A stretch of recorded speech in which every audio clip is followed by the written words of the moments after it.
মারুফ তখন তার এইচএসসি পরীক্ষার প্রস্তুতি নিচ্ছিল। একদিন সে ও তার দুই বন্ধু মহিম ও সোহাগ সিদ্ধান্ত নিল তাদের পরীক্ষা শেষে তারা কোথাও বেড়াতে যাবে। তো স্থান ঠিক হলো সোহাগের নানার বাড়ি। তো যথারীতি তাদের পরীক্ষা শেষ হলে তারা একটি বাসে করে সোহাগের নানার বাড়ির উদ্দেশ্যে রওনা দিল। সন্ধ্যার পর বাস থেকে নেমে একটি টোটোতে করে পৌঁছে যায় সোহাগের নানার বাড়ি।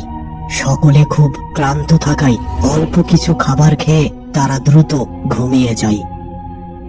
পরদিন হঠাৎ সোহাগের খালা ভীষণ অসুস্থ হয়ে যায় এবং তাকে হাসপাতালে ভর্তি করা হয়। ওই দিন বিকেলের পর মারুফ একা একা বেশ কিছুটা দূরের একটি দোকানে যেয়ে সিগারেট ও চা খাওয়া শুরু করে। কিছু সময় পর তার ফোনটি বেজে উঠল। সোহাগ ফোন করেছে। এই শোন, আমরা বেশ কিছুটা দূরে ঘুরতে যাচ্ছি। তুই আমাদের সাথে যেতে চাইলে দ্রুত বাড়ি চলে আস। না, এই সন্ধ্যায় কোথাও যেতে ইচ্ছে করছে না, তোরা চলে যা। এরপর মারুফ ওই চায়ের দোকানে আরো কিছু সময় অবস্থান করে।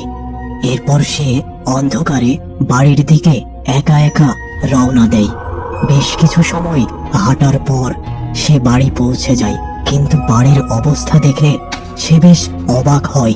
বাড়িটি সম্পূর্ণ অন্ধকার, কোথাও কোনো বাতি জ্বলছে না। মারুফ তখন দ্রুত সোহাগকে ফোন করলো। কিরে, সারা বাড়ি অন্ধকার, বাসায় কেউ নেই নাকি? আরে হ্যাঁ, আমরা এখন হাসপাতালে। আমার খালার খুব খারাপ অবস্থা, কি হবে বলা যাচ্ছে না। তুই একটু একা বাসায় থাক, আমাদের আসতে কিছুটা রাত হবে।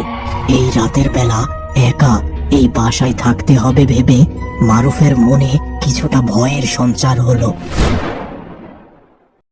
এবার সে ঘরে যেয়ে পরিষ্কার হতে ওয়াশরুমে গেল। পরিষ্কার হয়ে এসে সে বিছানায় শুয়ে ফোন চালাতে লাগলো। এভাবে কখন যেন রাত 12টা বেজে গেল। এবার সে একটি ল্যাপটপে কিছু কাজ করা শুরু করলো আর তার বন্ধুদের বাড়ি ফেরার অপেক্ষা করতে লাগলো। এভাবে রাত প্রায় 2টা বেজে গেল। এমন সময় ঘরের দরজার বাহির থেকে কারো হাঁটার শব্দ শুনতে পেল। প্রথমে সে ওই শব্দটিকে বেশি পাত্তা দিল না।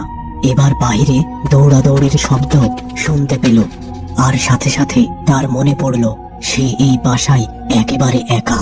তাহলে কে বাহির থেকে এই শব্দ করছে? সে দ্রুত দরজা খুলে দেখল, কিন্তু কাউকেই দেখতে পেল না। সে ভীষণ অবাক হলো। এবার পাশের ঘর থেকে একটি চেয়ার ফেলার শব্দ শুনতে পেল। এবার সে ভীষণ ভয় পেল এবং দ্রুত তার ঘরের দরজা আটকে দিল। বিছানায় বসে সে ভাবতে লাগলো ওই শব্দটি হয়তো তার মনের ভুল। এমন সময় বাহির থেকে কিছু কুকুরের কান্নার শব্দ শুনতে পেল। মারুফ ভীষণ ভয় পেল। সে দ্রুত বিছানায় শুয়ে ঘুমানোর চেষ্টা করলো। এমন সময় ঘরের জানালায় সোহাগের খালার মতো একজন মহিলা এসে বলল, মারুফ, তুমি একটু বাহিরে আসো। সোহাগের খালা ভীষণ অসুস্থ হয়ে হাসপাতালে ভর্তি ছিল। তাহলে এই মহিলাকে?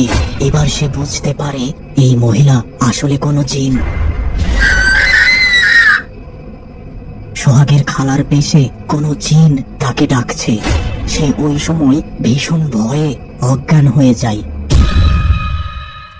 সকালে দরজায় ভীষণ কড়া নাড়ার শব্দে ঘুম ভাঙে মারুফের। দ্রুত সে দরজা খুলে দেয়। কিরে, ঘুম ভাঙতে এত দেরি হলো কেন? আর একটা দুঃসংবাদ আছে, আমার খালা গত রাতে হাসপাতালে মারা গেছে। মারুফ ভীষণ হকচকিয়ে যায় এবং গত রাতের ভৌতিক অভিজ্ঞতার কথা তাদের জানায়। এসব শুনে সোহাগ ও মহিম ভীষণ ভয় পায়। এবার তারা সামান্য কিছু সকালের নাস্তা করে সোহাগের মৃত খালার বাড়ির উদ্দেশ্যে রওনা দিল। খালার বাড়ি পৌঁছে তারা যে কথা শুনল তাতে তারা বেশ অবাক হলো। হাসপাতাল থেকে খালার মৃতদেহ এনে একটি ঘরে রাখা হয়েছিল। কিভাবে যেন ওই ঘরের দরজা আটকে যায়। এখন দুপুর, কেউ ওই দরজা খুলতে পারছে না। একজন বড় মাপের হুজুরকে ডাকা হয়েছে, তিনি আসলেই কিছু একটা ব্যবস্থা হবে। এসব কিছু জেনে মারুফ ভীষণ ভয় পেয়ে যায় এবং সে সিদ্ধান্ত নেয় যত দ্রুত সম্ভব এখান থেকে নিজ বাড়ি পৌঁছাতেই হবে। বেশ কিছু সময় পর একজন হুজুর আসলেন এবং তিনি ওই লাশ রাখার ঘরের দরজার সামনে যেয়ে চোখ বন্ধ করে কিছু পাঠ করলেন এবং দরজা উদ্দেশ্য করে ফু দিলেন। এবার দরজায় হাত দিয়ে ধাক্কা দিতেই দরজা খুলে গেল। এই লাশ আর গোসল করানোর দরকার নেই, যত দ্রুত সম্ভব জানাজার নামাজ পড়িয়ে এর কবর দেওয়ার ব্যবস্থা করো। এবার হুজুরের কথা মতো দ্রুত লাশের দাফন কাফনের ব্যবস্থা করা হলো। এবার হুজুরকে মারুফ গত রাতের ভৌতিক ব্যাপারটা জানালো। তিনি সবকিছু শুনে বললেন, আমি বুঝতে পেরেছি সব। ওই লাশটিকে সারা রাত ওইখানে রেখে দেওয়া উচিত হয়নি। এমনিতেই এই মহিলা হয়তো কোনো খারাপ কাজে জড়িত ছিল, তাই দুষ্টু জিনেরা তার রূপ ধরে মারুফের ঘরে যায় আর মারুফকে ওই বাড়ি হতে জিনেরা হয়তো তাড়াতে চেয়েছিল।